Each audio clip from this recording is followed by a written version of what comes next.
जय माँ काली, हर हर महादेव। कैसे हैं आप सभी? आशा करती हूँ आप सभी अच्छे होंगे, खुश होंगे और स्वस्थ होंगे। आज मैं आपके लिए एक और बहुत ही महत्वपूर्ण जानकारी लेकर के आई हूँ, जिसमें मैं आपको बताऊंगी कि बहुत से लोग कहते हैं हमारे ऊपर सवारी आती है और हम ये नहीं जान पाते कि वो सवारी के वचन है या हमारे वचन है। कई बार बहुत से लोग कहते हैं कि हम सवारी खेल रही है या हम बोल रहे हैं, हम इसमें अंतर नहीं रख पाते हैं और बिना गुरु की सवारी में क्या अंतर होता है, तो उसी के बारे में यहाँ पर मैं आज आपको जानकारी देने वाली हूँ। तो वीडियो को अंत तक पूरा देखें, इसके बिल्कुल भी ना करें ताकि कोई भी महत्वपूर्ण जानकारी आपसे छूट ना पाए। साथ ही चैनल पर पहली बार आए हैं तो चैनल को सब्सक्राइब कर दें, बेल आइकन को प्रेस कर दें ताकि आने वाली हर एक वीडियो का नोटिफिकेशन आपके पास में सबसे पहले पहुंच सके और कोई भी महत्वपूर्ण जानकारी आपसे छूट ना पाए। तो शुरू करते हैं आज का वीडियो। देखिए, जब भी हमारे ऊपर सवारी आती है तो एकदम से तो सवारी आनी जाती है कि हम नॉर्मल बैठे हुए हैं, बैठे बिठाए एकदम हमारे अंदर सवारी आ गई, हम खेलने लगे, चिल्लाने लगे या कुछ भी है ना। जो भी सवारी के लक्षण होते हैं वो हम कुछ भी कर रहे हैं, नाच रहे हैं, कूद रहे हैं, झूम रहे हैं, सिर हिला रहे हैं, तो ये एकदम से तो आती नहीं है भाई बैठे बिठाए एकदम से सवारी आ गई, ऐसा तो नहीं होता है। चाहे किसी पितृ की सवारी हो, चाहे किसी देवी देवता की सवारी हो, तो वो एकदम से अचानक से नहीं आती है। वो अपने आने का कुछ संकेत देती है, कुछ लक्षण होते हैं। जब सवारी हमारे शरीर में प्रवेश करती है तो उससे पहले कुछ ना कुछ सिम्टम जरूर हमारे शरीर में बदलाव होने लगते हैं, जिससे हमें पता लगता है भाई कोई ना कोई दिक्कत हमारे शरीर में हो रही है या फिर कोई हलचल होने वाली है शरीर में, कोई सवारी आने वाली है, तो उसका संकेत होता है। अचानक से पहले कोई तो सबसे पहले जान लीजिए, अचानक से कोई सवारी शरीर में प्रवेश नहीं कर जाती है। दूसरी चीज, सवारी कभी भी घर में खेलते कूदते हंसते गाते नाचते नहीं आ जाती है। ठीक है, आप किचन में खाना बना रहे हैं, खाना बनाते बनाते सवारी आ गई जी, नहीं आएगी। आप घर में हंसी मजाक कर रहे हैं, सवारी आ गई जी, नहीं आएगी। अगर घर में किसी से कोई तू मैं हो गई, लड़ाई झगड़ा हो गया, भाई सवारी आ गई, सवारी नहीं आएगी। किसी भी देवी देवता की सवारी घर गृहस्थी के मैटर में कभी भी नहीं आती है। सवारी आएगी दरबार में, जागरण में, कीर्तन में, चौकी पर और बुलाने पर आएगी। बिना बुलाए बहुत कम आती है। पूजा पाठ में जब तुम पूजा कर रहे हो उस समय थोड़ा अपना जोगा दे सकती है, पूर्णतः नहीं आएगी उस समय भी। तो सवारी भी आने के कोई नियम होते हैं, हर समय सवारी शरीर पर नहीं रहती है। ठीक है, हाँ ये है कि सवारी का तत्व हमेशा शरीर में रहता है, अंदर रहता है, जिसके कारण से हमारे शरीर के जो सिम्टम है वो बदले हुए रहते हैं। हमको चिड़चिड़ापन, क्रोध, ये गुस्सा, ये ऐसी चीजें जो महसूस होने लगती हैं। लेकिन सवारी कदम कदम पर, बात बात पर नहीं आती है। दूसरी चीज, बहुत से लोग क्या करते हैं, जैसे कि बैठे हुए हैं नॉर्मल, भगवान के भजन चल रहे हैं, भजन कीर्तन में उनका मन कर रहा है कि भाई बैठे ध्यान में बैठे बैठे उनका शरीर झोंके लेने लगता है, झटके लेने लगता है और उनका मन करता है कि मैं आगे पीछे हिलूं या दाएं बाएं हिलूं, या माँ का कोई भजन चल रहा है उस माँ के भजन पर उनका मन करता है भाई मैं जोर जोर से अपनी गर्दन घुमाने लगूं, अपना तांडव रचने को मन करता है। कभी कहता है भाई मैं जोर जोर से हाथ पैर फेंकूं। तो ये सारी चीजें जो होती हैं ये सवारी के लक्षण होते हैं। ये अगर ऐसा किसी का मन में आ रहा है, ये सिम्टम अगर हो रहे हैं, तो समझ लीजिए यही लक्षण है कि सब आपके ऊपर सवारी है। अगली चीज कि कुछ लोग कहते हैं कि भाई हम बोलते हैं, हमको सब कुछ याद रहता है, हमें पता रहता है कि हम बोल रहे हैं, हम ये, लेकिन हम अपने कंट्रोल में नहीं रहते हैं, हम अपने आपस से खूब बाहर हो जाते हैं, क्या बोल दिया, किसको बोल दिया, नहीं समझ में आ रहा। तो भाई देखिए, जब भी हमारे पास में हमारे मन से, हमारे पूजा पाठ से, हमारी भक्ति से प्रसन्न होकर के सवारी आती है तो ऐसा ही होता है। बिना गुरु की सवारी का लक्षण ये होता है भाई सवारी आएगी, झूमेगी, खेलेगी, कूदेगी, नाचेगी, चली जाएगी, खूब देर से खूब तक घंटों घंटों खेल जाएगी, लेकिन मुंह नहीं खोलेगी। बिना गुरु की सवारी कभी भी मुंह नहीं खोलती है।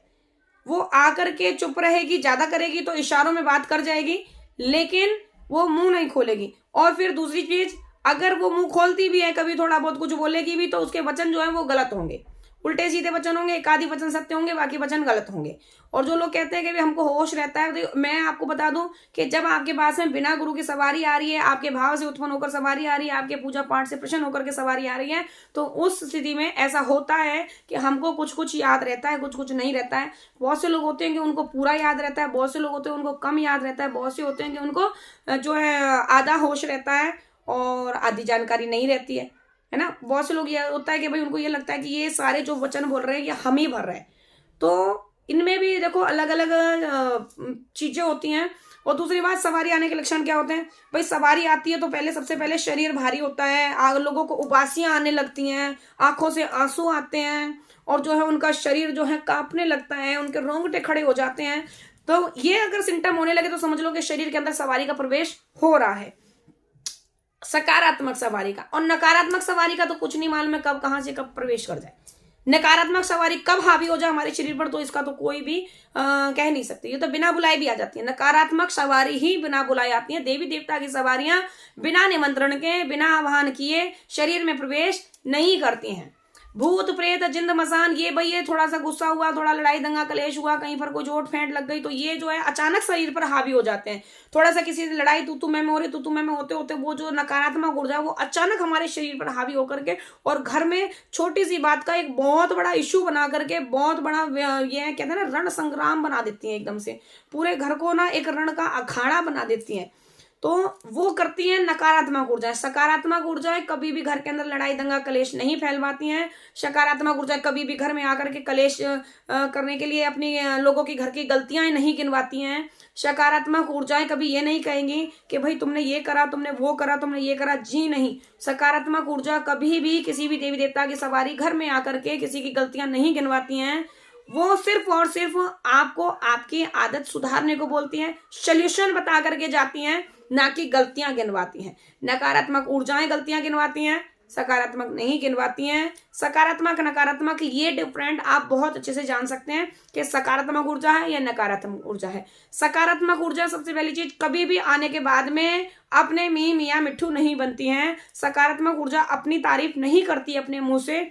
नकारात्मक ऊर्जा लंबी लंबी बातें करती है, बहुत बड़े बड़े ख्वाब दिखाती हैं, ये सपने, ये वो सपने, मैं गाड़ी बंगला और हवेली, तुमको ये कर दूंगा, तुमको वो कर दूंगा। ये जो है सारी चीजें जो नकारात्मक एनर्जी होती है और वो सकारात्मकता का भेष बनकर बैठी हुई है, वही ये चीजें फैलाती हैं, ना कि सकारात्मक ऊर्जा। सकारात्मक ऊर्जा कभी नहीं कहती कि भाई मैं तेरे साथ में इतना बड़ा जो है शक्ति चल रही हूँ और मैं तेरा जग कल्याण कर दूंगी, तेरे साथ में इतनी बड़ी गाड़ी चलवा दूंगी, तेरे को बंगला दिलवा दूंगी, नहीं कहती।